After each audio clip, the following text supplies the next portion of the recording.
ഇതാണ് final box. Camera unit ആണ് ഇത് ഇരിക്കുന്നത്. ഇത്രയും നത്തിങ് സ്മാർട്ട് ഫോണുകൾ ഒരുമിച്ച് കാണുന്ന ഏക മലയാളി ചിലപ്പോൾ ഞാനായിരിക്കും.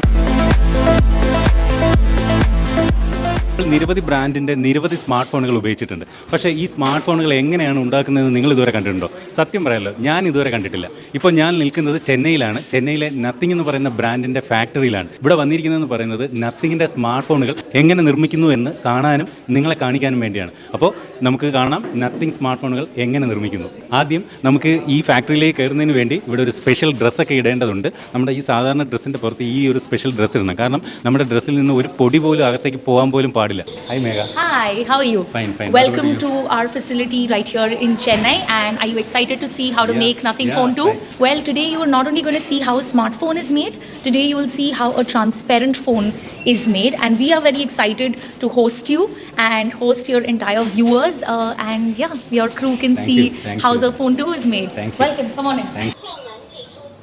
എന്താണ് ഈ ഒരു റൂമിനകത്ത് നടന്നതെന്ന് വെച്ച് കഴിഞ്ഞാൽ ഇതൊരു എയർ ഷവറാണ്. അതായത് നമ്മൾ ഈ ഡ്രസ്സൊക്കെ ധരിച്ചെങ്കിൽ പോലും നമ്മുടെ ശരീരത്തിൽ അവിടെ എവിടെയെങ്കിലും എന്തെങ്കിലും പൊടിയോ പടലങ്ങളോ ഉണ്ടെങ്കിൽ അത് കംപ്ലീറ്റ് ആയിട്ട് ഭയങ്കര പ്രഷറിലാണ് നമുക്ക് ആ ഒരു എയർ അതിനകത്ത് അടിക്കുന്നത്. അത് ആ എയർ ഷവറിൽ നമ്മളെ ക്ലീൻ ആകും. അപ്പോൾ ഇതാണ് ഫോണിൻ്റെ മിഡിൽ ഫ്രെയിം. അതായത് നമ്മൾ ഒരു നത്തിങ് ഫോൺ കയ്യിൽ എടുക്കുകയാണെങ്കിൽ നമ്മളുടെ കൈ റെസ്റ്റ് ചെയ്യുന്ന ഭാഗം എന്ന് പറയുന്നത് ഇതാണ്. മെറ്റാലിക് ഫ്രെയിമാണിത്. അപ്പോൾ ഇതിനകത്ത് ഇതുവരെ ഡിസ്പ്ലേ യൂണിറ്റ് ഫിക്സ് ചെയ്തിട്ടില്ല, ജസ്റ്റ് ആ ഒരു ഫ്രെയിമാണ്. അപ്പോൾ ഇവിടെ നടക്കുന്ന പ്രോസസ് എന്താ വെച്ച് കഴിഞ്ഞാൽ ഇവർ ഈ ഒരു മാഗ്നിഫയർ ലെൻസിലൂടെ ഇതിനകത്ത് എന്തെങ്കിലും കമ്പോണൻസ് മിസ്സിംഗ് ഉണ്ടോ, എന്തെങ്കിലും പ്രശ്നങ്ങളുണ്ടോ എന്നുള്ളൊരു ഐഡൻറ്റിഫിക്കേഷനാണ്. അപ്പോൾ ഇവിടെ നടക്കുന്നത് ഇതിനകത്ത് ഈ പറഞ്ഞ ലൈറ്റ് സെൻസറിന് വേണ്ടിയിട്ടുള്ള ട്രാൻസ്പെറൻറ്റ് ഗ്ലൂ സെറ്റിംഗ് ആണ്. അപ്പോൾ ആ ഗ്ലൂ പ്രോപ്പറായിട്ട് വന്നിട്ടുണ്ടോ എന്ന് അറിയാനായിട്ട് ഈ പറഞ്ഞ പോലെ മൈക്രോസ്കോപ്പ് വെച്ചിട്ട് അത് ടെസ്റ്റ് ചെയ്യാണ്. കണ്ടില്ലേ, ആ ഒരു ഗ്ലൂവിൻ്റെ അപ്ലൈ ചെയ്തിരിക്കുന്നത് എങ്ങനെ പ്രോപ്പർ ആണോ എന്നുള്ള ടെസ്റ്റിംഗ് ആണ് ഇവിടെ നടക്കുന്നത്. അപ്പോൾ ഇത് കണ്ടില്ലേ, ഇതിൻ്റെ സൈഡിൽ ഈ ബ്ലാക്ക് കളറിൽ കാണുന്നത് ഗ്ലൂ അപ്ലൈ ചെയ്യുന്ന രീതിയാണ്. അത് വേറൊരു തരം ഗ്ലൂ ആണ്, നേരത്തെ കണ്ട ടൈപ്പ് അല്ല. ആ ഗ്ലൂ അപ്ലൈ ചെയ്യുന്നതിനുള്ള മെഷീനിൽ ആ ഗ്ലൂ അപ്ലൈ ചെയ്യുന്ന രീതിയാണ് ഇപ്പോൾ നമ്മൾ കണ്ടത്. അപ്പോൾ ഇവിടെ നടക്കുന്നതെന്ന് പറയുന്നത് ക്ലീനിങ് പ്രോസസ്സാണ്. അതായത് ഈ ഒരു മിഡിൽ ഫ്രെയിമിനകത്ത് എന്തെങ്കിലും ഈ പൊടിയോ തരിയോ ഒക്കെ ഉണ്ടെങ്കിൽ അതിൻ്റെ ഒരു ക്ലീനിങ് ആണ്. മാത്രമല്ല അത് പ്ലാസ്മ ക്ലീനിങ് ആണ് നടക്കുന്നത് ഈ ഒരു മെഷീനകത്ത്. അപ്പോൾ ഇവിടെ നടക്കുന്ന കാര്യം എന്ന് പറയുന്നത് ആ മിഡിൽ ഫ്രെയിമിലേക്ക് ഡിസ്പ്ലേ ഒട്ടിക്കുന്നതാണ്. അപ്പോൾ നേരത്തെ നമ്മൾ കണ്ട മിഡിൽ ഫ്രെയിമിനകത്ത് ഡിസ്പ്ലേ അറ്റാച്ച് ചെയ്തിരുന്നില്ല, അത് ഈ മെഷീൻ വഴിയാണ് ഇവിടെ അറ്റാച്ച് ചെയ്യുന്നത്. അടുത്തായിട്ട് നമ്മൾ പോകാൻ പോകുന്നത് അസംബ്ലി യൂണിറ്റിലേക്കാണ്. അപ്പോൾ ഇതുവരെ നമ്മൾ കണ്ടത് പ്രീ അസംബ്ലി രീതികളായിരുന്നു. അവിടെ എന്താണ് നടക്കുന്നതെന്ന് കണ്ടു. ഇനി അസംബ്ലി യൂണിറ്റിൽ എന്തൊക്കെയാണ് ഒരു ഫോണിൻ്റെ കാര്യത്തിൽ ചെയ്യുന്നത് നമുക്ക് നോക്കാം. അതിന് ഈ ഡ്രസ്സ് മാത്രം പോരാ, കുറച്ചുകൂടി നമ്മുടെ ഫുൾ ബോഡി കവർ ചെയ്യുന്ന തരത്തിലുള്ള ഈ ഒരു ഡ്രസ്സ് കൂടി ഇടേണ്ടതുണ്ട്. ഇത് ഈ രീതിയിലാണ് ഇടേണ്ടത്. ജസ്റ്റ് ആദ്യം കാല് ഇതുപോലെ അങ്ങ് കയറ്റണം, എന്നിട്ട് പിന്നെ കൈ കയറ്റണം. മെനക്കേടാണ് സത്യം പറഞ്ഞാൽ. യെസ്, എന്നിട്ട് ഇത് വലിച്ച് കയറ്റണം. ഒന്ന് ഹെൽപ്പ് ചെയ്യും. യെസ്. അപ്പോൾ ഈ ഡബിൾ പ്രൊട്ടക്ഷൻ നോക്കി, രണ്ട് ഡ്രസ്സായിട്ടിരിക്കുന്നത്. നമ്മൾ അസംബ്ലി ഏരിയയിലേക്ക് പോകുന്നതുകൊണ്ടാണ് ഇത്രയധികം കാര്യങ്ങൾ. അതായത് നമ്മുടെ ദേഹത്തുനിന്ന് പോലും ഒരു പൊടി പോലും അകത്തൊന്നും വരാൻ പാടില്ല. ഇതിനകത്ത് നമുക്കൊരു സ്പെഷ്യൽ ഷൂസൊക്കെ ഇടണം. സാധാരണ ഷൂസ് ഇനി ഇവിടെ അലൗഡ് അല്ല. ഇതുവരെ ഷൂസ് ഇതുപോലെ കവർ ചെയ്ത് നമുക്ക് കയറായിരുന്നു. പക്ഷേ ഇനി നമ്മൾ ഇതുപോലെ ഒരു സ്പെഷ്യൽ സാധനം ചെരുപ്പിന് പകരമായിട്ട് ഇട്ടുകൊണ്ട് വേണം കയറാൻ. നേരത്തെ വന്നതിനേക്കാൾ കുറച്ചുകൂടി കൂടുതൽ ക്ലീനിങ്ങും കാര്യങ്ങളും നടക്കുന്ന ഒരു ഏരിയയാണ് ഇത്, അസംബ്ലി ഏരിയ. കാര്യം വെച്ച് കഴിഞ്ഞാൽ ഈ പറഞ്ഞ അസംബ്ലി ഏരിയയിൽ ഭയങ്കരമായിട്ടുള്ള കെയർ ആവശ്യമുള്ളൊരു സ്ഥലമാണ്. ഇവിടെയും നമ്മൾ എയർ ഷവറിലൂടെ കടന്നു വേണം അകത്തേക്ക് കിടക്കാൻ. ഇതിനകത്ത് താഴെ ചെറിയ എന്താ പറയുക, ചെറിയൊരു ഗം പോലെ, അതായത് നമ്മുടെ ചെരുപ്പിന് അടിയിൽ ഈ ഇട്ടിരിക്കുന്ന സാധനത്തിന് അടിയിൽ എന്തെങ്കിലും പൊടി പറ്റിയിട്ടുണ്ടെങ്കിൽ അതുപോലും അവിടെ പിടിച്ചെടുക്കുന്ന രീതിയിൽ ചെറിയൊരു പശമയമാണ് അവിടെ. അത്ര പോലും ക്ലീൻ ചെയ്തിട്ടാണ് നമ്മൾ അകത്തേക്ക് കടത്തുന്നത്. ഇനി അപ്പോൾ ഇവിടെ നടക്കുന്ന പ്രോസസ്സ് എന്ന് പറയുന്നത് ഈ ഒരു സ്മാർട്ട് ഫോണിൻ്റെ മദർ ബോർഡ് ഇവിടെ കൊണ്ടുവന്ന് സെറ്റപ്പ് ചെയ്യുകയാണ്. ആക്ച്വലി മദർ ബോർഡ് മാനുഫാക്ചർ ചെയ്യുന്നത് മറ്റൊരു യൂണിറ്റിലാണ്. അത് ഇവിടേക്ക് കൊണ്ടുവന്നതിന് ശേഷം ഈ ബോർഡിനകത്ത് തെർമൽ ജെൽ അപ്ലൈ ചെയ്യുന്ന കാഴ്ചയാണ് ഇവിടെ കാണുന്നത്. അപ്പോൾ ഈ ഒരു തെർമൽ ജെല്ല് നമ്മൾ ഇതിനകത്ത് അപ്ലൈ ചെയ്യുന്നത് എന്തിനാണെന്ന് ചോദിച്ചു കഴിഞ്ഞാൽ ഈ CPU-നകത്ത് നിന്ന് വരുന്ന ആ ഹീറ്റ് അത് പരമാവധി കുറയ്ക്കുന്നതിന് വേണ്ടിയിട്ടാണ് ഇത്തരത്തിൽ ഇവിടെ ഒരു തെർമൽ ജെല്ല് ബൈ മെഷീനിലൂടെ അപ്ലൈ ചെയ്യുന്നത്. ഇവിടെ നടക്കുന്ന പ്രോസസ്സ് എന്ന് പറഞ്ഞു കഴിഞ്ഞാൽ ഈ വരുന്ന മദർ ബോർഡിനെ മെഷീൻ ഉപയോഗിച്ചുകൊണ്ട് നമ്മളിവിടെ അത് സ്കാൻ ചെയ്ത് ചെക്ക് ചെയ്യാണ്. ആ മദർ ബോർഡിനകത്ത് എന്തെങ്കിലും പ്രശ്നമുണ്ടോ, കഴിഞ്ഞ യൂണിറ്റിൽ നമ്മൾ അപ്ലൈ ചെയ്ത തെർമൽ ജെല്ല് പ്രോപ്പറായിട്ടാണോ അതിനകത്ത് വന്നിരിക്കുന്നത്, അത് ഓവറായിട്ട് ജെല്ല് അതിനകത്തേക്ക് വന്നിട്ടുണ്ടോ തുടങ്ങിയ കാര്യങ്ങൾ ഇവിടെ മെഷീൻ ഉപയോഗിച്ചുകൊണ്ട് ചെക്ക് ചെയ്യുന്ന കാഴ്ചയാണ് നമുക്കിപ്പോൾ ഇവിടെ കാണാൻ സാധിക്കുന്നത്. അപ്പോൾ ഇവിടെ നടക്കുന്നതെന്ന് പറയുന്നത് ഈ മദർ ബോർഡിനകത്ത് അവരൊരു ലേബൽ ഒട്ടിക്കുകയാണ്. ആക്ച്വലി ഈ ലേബൽ ഒട്ടിക്കുന്നത് എന്താണെന്ന് വെച്ച് കഴിഞ്ഞാൽ നമ്മളുടെ കയ്യിൽ നമ്മൾ ഉപയോഗിക്കുന്ന ഫോൺ ആക്സിഡൻ്റലി വെള്ളത്തിലെങ്ങനെ വീണ് കഴിഞ്ഞാൽ ഇവരിവിടെ വെച്ച് ഒട്ടിക്കുന്ന ആ ലേബൽ വെള്ളം നനഞ്ഞു കഴിഞ്ഞാൽ കളർ ചേഞ്ച് ആവും. അതായത് സർവീസ് സെൻറ്ററിലൊക്കെ കൊണ്ട് ചെല്ലുമ്പോൾ നമ്മൾ ചിലപ്പോൾ പറയുന്നത് എൻ്റെ ഈ ഫോൺ വെള്ളത്തിലേക്ക് വീണില്ല എന്ന് ചിലപ്പോൾ പറയാം മേ ബി. പക്ഷേ ഇവിടെ വെച്ചത് സർവീസ് സെൻറ്ററിൽ ആ ലേബിൾ കണ്ടു കഴിഞ്ഞാൽ ആ കളർ ചേഞ്ച് കൊണ്ട് ഐഡൻറ്റിഫൈ ചെയ്യാൻ സാധിക്കും ഇതിനകത്ത് വെള്ളം ഭയങ്കരമായി കയറിയിട്ടുണ്ടോ ഇല്ലയോ. ദേ അത് കഴിഞ്ഞാൽ ഇവിടെ എത്ര പേര് ഇരിക്കുന്നു നോക്കിയാൽ 1 2 3 4 5 പേര് ഇവിടെ പിന്നീട് ഇരിപ്പുണ്ട്. അതായത് ഇവർ ചെയ്യുന്നത് വെച്ച് കഴിഞ്ഞാൽ ഈ മദർ ബോർഡുമായിട്ട് റിലേറ്റ് ചെയ്ത് ബാക്കിയുള്ള കുഞ്ഞു കുഞ്ഞു കാര്യങ്ങളൊക്കെ അസംബ്ലിംഗ് ആണ് നടക്കുന്നത്. അപ്പോൾ അടുത്ത സെക്ഷനിലേക്ക് പോകും. അപ്പോൾ ഈ ഒരു സെക്ഷനിൽ നടക്കുന്നത് എന്താണെന്ന് വെച്ച് കഴിഞ്ഞാൽ പൂർണ്ണമായിട്ടുള്ള ചെക്കിംഗ് ആണ്. മെഷീൻ ഉപയോഗിച്ചുകൊണ്ടും മാനുവലി ഉള്ള ചെക്കിംഗ് ആണ് ഇവിടെ നടക്കുന്നത്. അതായത് ഇതിനകത്ത് വെച്ചിരിക്കുന്ന സംഭവങ്ങളെല്ലാം കൃത്യമായിട്ട് വർക്ക് ചെയ്യുന്നുണ്ടോ, എന്തെങ്കിലും ഡാമേജ് വന്നിട്ടുണ്ടോ തുടങ്ങി ഡബിൾ ചെക്കിംഗ് ആണ് ഇവിടെ നടക്കുന്നത്. അത് കഴിഞ്ഞ് ഇവിടേക്ക് വരുമ്പോഴാണ് മെയിൻ ബോർഡ് അസംബിൾ ചെയ്യുന്നത്. അതായത് നമ്മൾ ആ ഒരു മിഡിൽ ഫ്രെയിമിനകത്തേക്ക് ബോർഡ് ഫിക്സ് ചെയ്യുന്ന പ്രോസസ്സാണ് ഇത് ഇവിടെ നടക്കുന്നത്. അപ്പോൾ ഇത് ഈ കാണുന്നതാണ് സ്മാർട്ട് ഫോണിൻ്റെ ഫിംഗർ പ്രിൻറ്റ് സെൻസറുകൾ. കുറേ ഫിംഗർ പ്രിൻറ്റ് സെൻസറുകളാണ് ഇത് അവിടെ ഇരിക്കുന്നത്.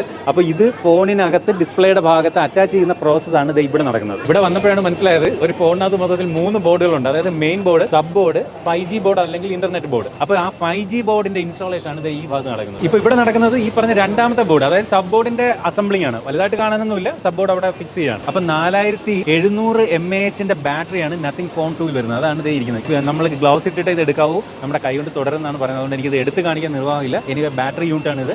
അതിവിടെ ഇൻസ്റ്റാളേഷൻ നടക്കുകയാണ് ചെയ്യുന്നത്. ഇതാണ് നമ്മുടെ സ്മാർട്ട് ഫോണിന്റെ ഫോണുകൾ ഉപയോഗിച്ചുകൊണ്ട് ഫോട്ടോ ഒരുപാട് എടുക്കുന്നവരുടെ ഏറ്റവും മെയിൻ ഐറ്റം എന്ന് വേണമെങ്കിൽ വിശേഷിപ്പിക്കാം. അതായത് ക്യാമറ യൂണിറ്റ് ആണ് ഇത് ഇരിക്കുന്നത്. 50 മെഗാപിക്സലിന്റെ 2 ക്യാമറകൾ, പ്രൈമറി സെൻസറും വൈഡ് ആംഗിൾ സെൻസറും നത്തിങ് ഫോൺ 2 ഉള്ളത് അത് ഇതേ ഇരിക്കുന്നു. ആദ്യമായിട്ടാണ് ഇങ്ങനെ ഒരു ക്യാമറ സെൻസർ മാത്രമായിട്ട് നമ്മൾ കാണുന്നത്. എന്താ പറയുക, ചെറിയ ജെമ്മൊക്കെ പോലെ അല്ലേ, റൂബിയൊക്കെ പോലെ വെളിയിൽ നിന്ന് കണ്ടപ്പോൾ തോന്നുന്നു. ഈ സംഭവം എന്ന് പറയുന്നത് ഫ്രണ്ട് ക്യാമറ യൂണിറ്റ് ആണ്. അപ്പോൾ ഇവിടെ ഫ്രണ്ട് ക്യാമറ യൂണിറ്റ് അസംബ്ലിംഗ് ആണ് നടക്കുന്നത്. വേറൊരു കാര്യം കൂടെ കാണിച്ചു തരുന്നത്, ഇവിടെ ഹ്യൂമിഡിഫയർ ഇരിക്കുന്നുണ്ടോ. അപ്പോൾ ഇതിനകത്ത് നിന്ന് ഇങ്ങനെ ഹ്യൂമിഡിറ്റി പുറത്തേക്ക് കൊടുക്കുകയാണ്. കാര്യം വെച്ച് കഴിഞ്ഞാൽ അഥവാ ഒരു പൊടിയെങ്കിൽ ഇതിനകത്ത് എവിടെയെങ്കിലും ഉണ്ടെങ്കിൽ അത് സെറ്റിൽ ഡൗൺ ചെയ്യുന്നതിന് വേണ്ടിയിട്ടാണ് ആ ഒരു ഹ്യൂമിഡിഫയർ വെച്ചിരിക്കുന്നത്.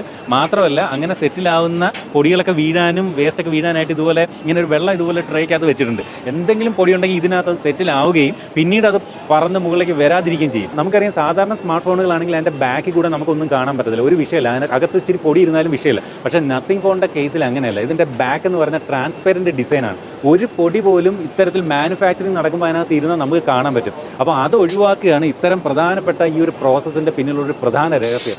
നമ്മളൊരു നത്തിങ് ഫോൺ കയ്യിലെടുത്ത് ബാക്കിലൂടെ നോക്കിക്കഴിഞ്ഞാൽ കാണുന്ന പ്രധാന ഐറ്റം കണ്ടിട്ടില്ലെങ്കിൽ ഇതേ കണ്ടോ, ഇതാണ് നത്തിങ് ഫോണിൻ്റെ ബാക്കിൽ കാണുന്ന ആ ഒരു വയർലെസ് ചാർജിങ് കോയിലും അതുപോലെ ലൈറ്റ് കത്തുന്ന ഗ്ലിഫ് ഇൻ്റർഫേസ് എന്ന് വിളിക്കുന്ന ആ ഒരു ലൈറ്റിംഗ് സെറ്റപ്പുമാണ് ഇത് ഈ കാണുന്നത്. അപ്പോൾ ഇത് എടുത്ത് ഇൻസ്റ്റാൾ ചെയ്യുക, ഫോണിനകത്തേക്ക് സെറ്റപ്പ് ചെയ്യുകയാണ് ഇത് ഈ ഒരു ക്യാബിനകത്ത് നടക്കുന്നത്. അപ്പോൾ നമ്മൾ ആ ഒരു ഗ്ലിഫ് ഇൻ്റർഫേസും അതിൻ്റെ വയർലെസ് ചാർജിങ് കോയിലും സെറ്റപ്പ് ചെയ്യുന്ന കണ്ടു. ഇതെന്ന് പറയുന്നത് നത്തിങ് ഫോണിൻ്റെ താഴെ നമ്മൾ കണ്ടിട്ടുണ്ടാവും, ചാർജ് ചെയ്യുമ്പോൾ ആ താഴത്തെ ഭാഗം ചാർജിങ് ഇൻഡിക്കേഷൻ ആയിട്ട് ഇതുപോലെ ഗ്ലിഫ് ഇൻ്റർഫേസ് കാണാൻ സാധിക്കും. ആ ഒരു ഭാഗമാണിത്, അതിൻ്റെ അസംബ്ലിംഗ് ഏരിയയാണിത്. ഇപ്പോൾ കണ്ട ഈ പ്രോസസ്സ് എന്ന് പറയുന്നത് ഇവിടെ വരെ വന്ന ആ ഫോണുകൾ ഇതിനകത്തിട്ട് വൈബ്രേറ്റ് ചെയ്യാണ്. എന്തിനാണ് അങ്ങനെ വൈബ്രേറ്റ് ചെയ്യുന്നതെന്ന് വെച്ച് കഴിഞ്ഞാൽ ഇതിനകത്ത് ഇങ്ങനെ അസംബിൾ ചെയ്ത് വരുമ്പം ഇൻ കേസ് എന്തെങ്കിലും ഒരു ലൂസ് കമ്പോണൻ്റ് ഉണ്ടെങ്കിൽ ഈ വൈബ്രേഷനിൽ അത് തെറിച്ച് പോകും. അതായത് അങ്ങനെ എന്തെങ്കിലും ലൂസായിട്ട് ഇവർ ഫിക്സ് ചെയ്തതിനകത്ത് എന്തെങ്കിലും ഒരു ഇഷ്യൂ ഉണ്ടെങ്കിൽ അത് ഇവിടെ വെച്ച് പ്രശ്നമായി മാറും. അത് ഡിറ്റക്ട് ചെയ്യുന്നതിന് വേണ്ടിയിട്ടുള്ളൊരു ടെസ്റ്റാണ് ആ ഒരു വൈബ്രേഷൻ ടെസ്റ്റ് എന്ന് പറയുന്നത്.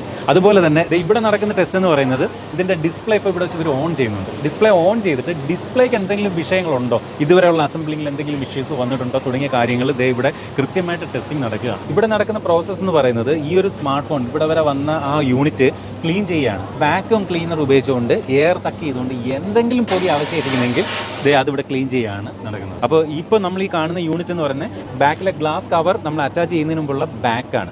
അവിടെ വയർലെസ് ചാർജിങ് കോയിൽ കാണാം. ഈ നേരത്തെ നമ്മൾ കണ്ട ആ ഒരു ചാർജിങ് ഇൻഡിക്കേഷൻ കാണിക്കുന്ന കോയിൽ, ക്യാമറ തുടങ്ങിയ കാര്യങ്ങളെല്ലാം ഇവിടെ അസംബിൾ ചെയ്ത് വെച്ചിട്ടുണ്ട്. പക്ഷേ ബാക്കിലെ ഗ്ലാസ് മാത്രം ഇതുവരെ ഫിക്സ് ചെയ്തിട്ടില്ല. കംപ്ലീറ്റ് ക്യാബിൽ ഇതുപോലെ നേരത്തെ ഞാൻ പറഞ്ഞ പോലെ ഹ്യൂമിഡിഫയർ വെച്ചിട്ടുണ്ട്, ഒരു പൊടിയെങ്കിലും എവിടെ എവിടെയെങ്കിലും ഉണ്ടെങ്കിൽ സെറ്റിൽ ഡൗൺ ചെയ്യാനായിട്ട്. അടുത്തതായിട്ട് ഫോണിൻ്റെ ബാക്കിലെ ആ ഗ്ലാസ് കവർ അറ്റാച്ച് ചെയ്യുന്ന ഏരിയ ആണ്. ഇവിടെ അറ്റാച്ച് ചെയ്യുന്നതിന് മുമ്പ് ഇതിനകത്ത് കണ്ടില്ല, ഇത് ട്രാൻസ്പെറൻ്റ് ആണ്. സാധാരണ ഫോണിൻ്റെ ബാക്ക് കേസ് പോലെ അല്ല നത്തിങ്ങിൻ്റെ, നേരത്തെ ഞാൻ പറഞ്ഞു. അപ്പോൾ ഇത് അറ്റാച്ച് ചെയ്യുന്നതിന് മുമ്പ് ഇതിനകത്ത് ഒരു പൊടിയോ വല്ല ഇരുന്ന് കഴിഞ്ഞാൽ ലാസ്റ്റ് ഫൈനൽ അറ്റാച്ചിങ് ഏരിയ ഇത് നമ്മുടെ കൈ കിട്ടുമ്പോൾ അതിനകത്ത് പൊടി നമുക്ക് കാണാൻ പറ്റും. അപ്പോൾ അത് വരാതിരിക്കാനായിട്ട് ഇവിടെ പ്രത്യേക ലൈറ്റിംഗ് സംവിധാനമൊക്കെ ഉണ്ട്. അതിനകത്ത് വെച്ച് ഇതുപോലെ ഇവർ കൃത്യമായിട്ട് ഓരോരുത്തർ ഇതിനകത്ത് ഒരു തരിയെങ്കിലും ഉണ്ടോ എന്ന് അവർ ടെസ്റ്റ് ചെയ്യണം. ഉണ്ടെങ്കിൽ അത് വീണ്ടും ഇവിടെ വെച്ച് ക്ലീൻ ചെയ്യും. ക്ലീൻ ചെയ്തിട്ട് ഇവിടെ വെച്ചിട്ടാണ് ഈ ഫോണിൻ്റെ ബാക്കിലേക്ക് അത് ഫിക്സ് ചെയ്യുന്നത്.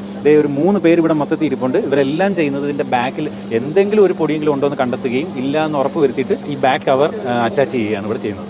ഇവിടെ വന്നപ്പോഴേക്കും ഇത് അടുത്ത ക്യാബിനാണ്. ഈ ക്യാബിലേക്ക് വരുമ്പോഴത്തേക്കും ആ ഒരു ബാക്ക് കവർ ഫിക്സ് ചെയ്ത് ആ ഒരു ഫൈനൽ യൂണിറ്റ് ഇതേ നമ്മുടെ കയ്യിലേക്ക് വന്നു. ഫൈനൽ യൂണിറ്റ് എന്ന് പറയാറായിട്ടില്ല, എന്നാൽ പോലും ആ ബാക്ക് കവർ ഫിക്സ് ചെയ്തു. അപ്പോൾ ഇവിടെയും 2 പേരുണ്ട്. ബാക്ക് കവർ ഫിക്സ് ചെയ്തിട്ടും അവരിവിടെ ചെക്ക് ചെയ്യാണ് അതിനകത്ത് എന്തെങ്കിലും പൊടിയുണ്ടോ ഇല്ലയോ എന്നുള്ളത്. അപ്പോൾ അതാണ് എനിക്ക് തോന്നുന്നു ഈ ബാക്ക് കവർ ഈ പറഞ്ഞ ട്രാൻസ്പാരൻറ്റ് ആയതാണ് ഇവർ ഇത്രയും ചെക്കിങ് നടത്തുന്നതിനൊരു പ്രധാന കാരണം. എന്തായാലും നത്തിങ് ഫോൺ 2 കണ്ടില്ല, ഈ സൈഡ് ചെറിയ കർവ്ഡാണ്. അപ്പോൾ ആ അത്തരത്തിലുള്ള ബാക്ക് കവർ ഫിക്സ് ചെയ്ത യൂണിറ്റ് ഇതേ നമ്മുടെ കയ്യിലേക്ക് എത്തിയിട്ടുണ്ട്. ഇപ്പോഴും ഡിസ്പ്ലേ ഭാഗം ഇതുപോലാണ്, ജസ്റ്റ് എന്താ പറയുക മാനുഫാക്ചറിങ് യൂണിറ്റ് മാത്രമാണ്. ഇനിയും പ്രോസസ്സുകളുണ്ട്.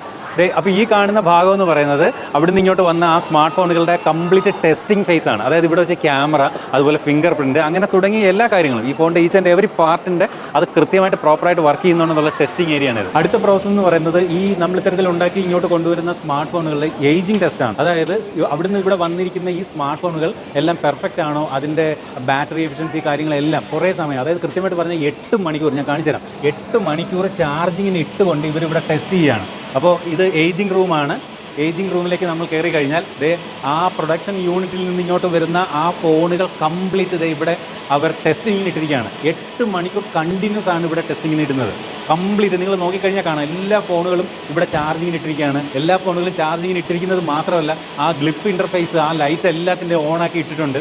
അപ്പോൾ ഇതിനകത്ത് എന്തെങ്കിലും കംപ്ലയിൻറ്റ് എവിടെയെങ്കിലും ഉണ്ടെങ്കിൽ ആ ഒരു ഫൈനൽ ഏജിങ് ടെസ്റ്റ് ഈ 8 മണിക്കൂർ സമയം കൊണ്ട് ഇവർക്ക് ഇവിടെ ഐഡൻറ്റിഫൈ ചെയ്യാമെന്നുള്ളതാണ് ഏറ്റവും വലിയൊരു പ്രത്യേകത. അപ്പോൾ ഏജിങ് ടെസ്റ്റ് ഇവിടെ നടക്കുകയാണ്. സത്യം പറഞ്ഞാൽ കണ്ണ് തള്ളിയിരിക്കുകയാണ്. ഇത്രയും സ്മാർട്ട് ഫോണുകൾ എന്ന് പറഞ്ഞാൽ പോലെ ഇത്രയും നത്തിങ് സ്മാർട്ട് ഫോണുകൾ ഒരുമിച്ച് കാണുന്ന ഏക മലയാളി ചിലപ്പോൾ ഞാനായിരിക്കും. അങ്ങനെ ഒരു ഭാഗ്യം കിട്ടിയിട്ടുണ്ട്. എന്തായാലും അടിപൊളി ഫുൾ ഫോണുകൾ ഇവിടെ ഏജിങ് ടെസ്റ്റിന് വേണ്ടിയിട്ടിരിക്കുകയാണ്. അപ്പോൾ ഈ ഫോണിൻ്റെ അവസ്ഥ എന്ന് പറയുന്നത് ഒരുവിധം കാര്യങ്ങളെല്ലാം കഴിഞ്ഞു, പക്ഷേ ഇതിനകത്ത് സോഫ്റ്റ്വെയർ ഇൻസ്റ്റാൾ ചെയ്തിട്ടില്ല. നത്തിങ് OS അല്ലേ, അപ്പോൾ അത് ഇൻസ്റ്റാൾ ചെയ്തിട്ടില്ല. അതായത് നിലവിൽ ഇത് ഫാക്ടറി സോഫ്റ്റ്വെയറിലാണ്, ജസ്റ്റ് ഈ ടെസ്റ്റിങ്ങിനൊക്കെ വേണ്ടിയിട്ടുള്ള സോഫ്റ്റ്വെയർ ഉള്ളൂ. ഒരാൾ ഉപയോഗിക്കാൻ വേണ്ടിയിട്ടുള്ള ബാക്കി ഗൂഗിളിൻ്റെ മറ്റു കാര്യങ്ങളോ അങ്ങനെയുള്ള സോഫ്റ്റ്വെയറുകളൊന്നും ഇതിനകത്ത് ഇൻസ്റ്റാൾ ചെയ്തിട്ടില്ല.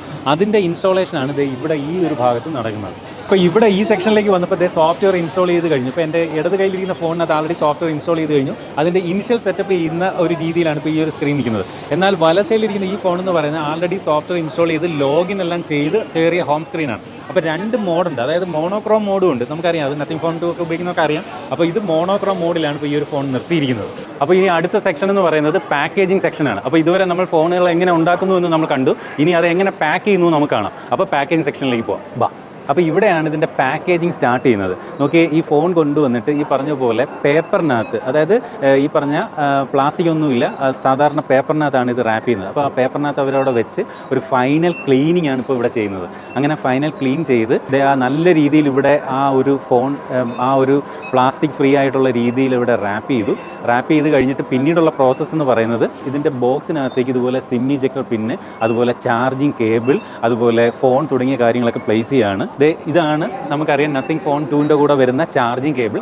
ഈ ചാർജിങ് കേബിളിനുണ്ട് പ്രത്യേകത, ഇത് ട്രാൻസ്പെറൻ്റ് ആണ് ഈ 2 അറ്റം. അപ്പോൾ ഇത്തരം ചാർജിങ് കേബിളും സിം ഇജക്ടർ പിന്നും തുടങ്ങിയ കാര്യങ്ങളൊക്കെ ഇവിടെ ഈ ബോക്സിനകത്തേക്ക് ഫില്ല് ചെയ്യുകയാണ്.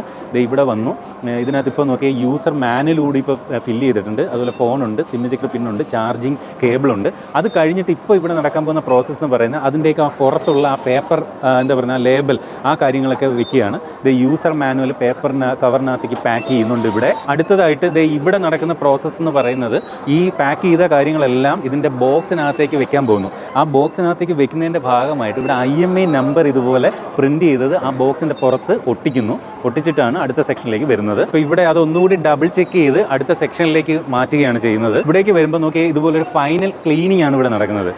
ആ ഒരു ബോക്സിനകത്ത് ഇനി എന്തെങ്കിലും അഴുക്കോ പൊടിയോ എന്തെങ്കിലും ഉണ്ടെങ്കിൽ അത് ഇവിടുത്തെ ആ ഒരു ഫൈനൽ ക്ലീൻ ചെയ്ത് ആ കറക്റ്റ് ബോക്സിനകത്തേക്ക് മാറ്റി. ഇതൊരു ഇൻട്രസ്റ്റിംഗ് തിങ് ആണ് ഇവിടെ നടക്കുന്നത്. അതായത് ഇവിടെ വെച്ചിട്ട് ആ ഒരു ബോക്സ് ഇവർ വെയിറ്റ് എടുക്കുകയാണ്. എന്തിനാണ് ഇങ്ങനെ വെയിറ്റ് എടുക്കുന്നത് ചോദിച്ചു കഴിഞ്ഞാൽ ഈ ഓരോ ബോക്സിനും നിശ്ചിത വെയിറ്റ് ഉണ്ട്. ഇവിടെ വരുമ്പോൾ വെയിറ്റ് എടുക്കുമ്പോൾ ആ ഒരു പർട്ടിക്കുലർ വെയിറ്റ് ഇല്ലെങ്കിൽ അതിൽ നിന്ന് നമുക്ക് മനസ്സിലാവാം എന്തോ ഒരു സാധനം അവർ പാക്ക് ചെയ്യാൻ മറന്നു എന്ന്. അതിപ്പോൾ ഉദാഹരണത്തിന് സിം ഇജക്ടർ പിന്നോ അല്ലെങ്കിൽ ചാർജിങ് കേബിളോ എന്തെങ്കിലും ഒന്ന് മിസ്സിംഗ് ആണെങ്കിൽ നമുക്ക് ഈ വെയിറ്റ് എടുക്കുമ്പോൾ അവർക്ക് മനസ്സിലാവും. അതാണ് ഇവിടെ നടക്കുന്ന പ്രോസസ്സ്. ഇവിടെ അത് പ്രോപ്പറായിട്ട് ആ ഒരു പാക്കിംഗ് ഒട്ടിച്ചൊക്കെ എടുക്കാൻ പോവുകയാണ് ഇപ്പോൾ ഇവിടെ അവർ ചെയ്യുന്നത്. ഓക്കെ, അവർ കയ്യിലെല്ലാം വിരലെല്ലാം ഇതുപോലെ ഗ്ലൗസ്, ഓരോ വിരലിലും ഗ്ലൗസിൻ്റെ ആ പീസിട്ടാണ് അവരതെല്ലാം ചെയ്യുന്നത്. വളരെ കൃത്യതയോടുകൂടി വളരെ സൂക്ഷ്മതയോടുകൂടിയാണ് ചെയ്യുന്നത്. ഇപ്പോൾ ഈ ചെയ്യുന്നതെന്ന് പറയുന്നത് ഇവിടെ ആ ഒരു പാക്കിനെ കൃത്യമായിട്ട് ഒട്ടിച്ച്, കണ്ടില്ലേ, മെഷീൻ വഴി ഒട്ടിച്ച് കൃത്യമായിട്ട് അവർ അത് പാക്ക് ചെയ്യാണ് ഇവിടെ ചെയ്യുന്നത്. അത് അത് കഴിഞ്ഞാൽ ഇവിടേക്ക് വരുമ്പോഴത്തേക്കും കാർട്ടണിനകത്ത് ഫില്ല് ചെയ്യുക ചെയ്യുന്നത്. ഇപ്പോൾ ഈ ഒരു കാർട്ടണിനകത്ത് മൊത്തം 20 പീസുകളാണ് ഇതുപോലെ അവർ ഫില്ല് ചെയ്യുന്നത്. നത്തിങ് ഫോൺ 2 ആണ് ഈ ഉണ്ടാക്കുന്നത്, അതും വൈറ്റ് കളറാണ് നിലവിൽ ഉണ്ടാക്കുന്നത്. അപ്പോൾ 20 എണ്ണം ഒരു കാർട്ടണിലേക്ക് ഫില്ല് ചെയ്തതിന് ശേഷം ഇവിടെ വെച്ചിട്ടാണ് ആ കാർട്ടൺ ആ ഒരു ബോക്സ് കംപ്ലീറ്റ് ആയിട്ട് റാപ്പ് ചെയ്യാൻ പോകുന്നത്. ഇവിടെ സെല്ലോ ടേപ്പോ ഒക്കെ ഉപയോഗിച്ചുകൊണ്ട് ഇപ്പോൾ അവർ ഈ ഒരു കാർട്ടൺ ഫില്ല് ചെയ്യാൻ പോവാണ്. ഇതാണ് ഫൈനൽ ബോക്സ്. നോക്കിയേ, നത്തിങ് ഫോണിൻ്റെ ഫൈനൽ ബോക്സ് എന്ന് വേണമെങ്കിൽ ഇതിന് വിഷയം. കംപ്ലീറ്റ് ആയിട്ട് എല്ലാം പാക്ക് ചെയ്തു കുട്ടപ്പനൊക്കെ അടിപൊളിയാക്കി വെച്ചിരിക്കുകയാണ്. അപ്പോൾ കാർട്ടണിൽ ഇടുന്നു. ഇതാണ് ഇനി നമ്മുടെ കൈകളിലേക്ക് വരുന്ന ഫൈനൽ പ്രോഡക്റ്റ്. നമ്മളൊരു 400ഓളം സ്മാർട്ട് ഫോണുകൾ ഇവിടെ റിവ്യൂ ചെയ്തിട്ടുണ്ട്. പക്ഷേ സത്യത്തിൽ ആദ്യമായിട്ടാണ് ഞാൻ തുടക്കത്തിൽ പറഞ്ഞതുപോലെ ഒരു സ്മാർട്ട് ഫോൺ ഉണ്ടാക്കുന്നത് എങ്ങനെയെന്ന് കാണുന്നത്. സാധാരണ സ്മാർട്ട് ഫോണുകളിൽ നിന്ന് വ്യത്യസ്തമായിട്ട് നത്തിങ് എന്ന് പറയുന്ന സ്മാർട്ട് ഫോൺ ഒരു ട്രാൻസ്പെറൻറ്റ് ഡിസൈൻ ആയതുകൊണ്ട് തന്നെയും അത് ഉണ്ടാക്കുന്നതിൻ്റെ ബുദ്ധിമുട്ട് എത്രത്തോളം ഉണ്ട് എന്ന് നമ്മളിവിടെ വന്നപ്പോഴാണ് മനസ്സിലായത്. ഒരു പൊടി പോലും അതിനകത്ത് കയറാതെ എത്ര ശ്രദ്ധയോടുകൂടിയാണ് മാനുവലായിട്ടും അതുപോലെ മെഷീൻ ഉപയോഗിച്ചുകൊണ്ട് ഇവർ കാര്യങ്ങളെല്ലാം ചെയ്യുന്നതെന്ന് നമുക്ക് ഇവിടെ വന്നപ്പോഴാണ് മനസ്സിലായത്. എന്തായാലും സത്യം പറഞ്ഞാൽ ഞെട്ടിക്കുന്ന ഒരു എക്സ്പീരിയൻസ് ആയിരുന്നു. നിങ്ങൾക്കും അതേന്ന് എനിക്കറിയാം. എന്തായാലും ഇതുപോലെ മനോഹരമായിട്ടുള്ള മറ്റൊരു വീഡിയോയിൽ നമുക്ക് വീണ്ടും കാണാം. അതുവരെ സ്റ്റേ സേഫ്, ബൈ.